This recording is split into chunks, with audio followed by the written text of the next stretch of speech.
నియోజకవర్గం గురించి మీకు తెలిసిందే, పోటీ చేస్తున్నారు అవంతి గారు, గంటా శ్రీనివాసరావు గారు. ఎవరు గెలుస్తారు? మ్యామ్ ఎవరు గెలుస్తారంటే నేను ప్రెసెంట్ అయితే టీడీపీ రావాలని అనుకుంటున్నాను మ్యామ్ నెక్స్ట్ ఎలక్షన్స్ లో.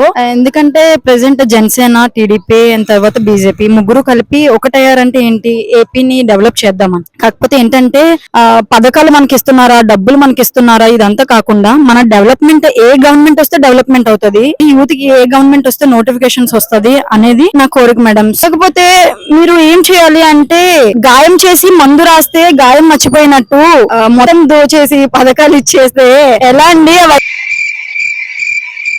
వైసీపీ అంటే కాకపోతే ఏంటంటే మాకు మెయిన్ కావాల్సింది ఒక స్టేట్ కి ఏంటి, డెవలప్మెంట్స్ ఉండాలి, నోటిఫికేషన్స్ ఉండాలి, జాబ్ ఉండాలి, హెల్త్ ఉండాలి. అంతేగాని పథకాలు ఇచ్చేసి మనుషులను సోమరిపోతులను చేస్తున్నారు.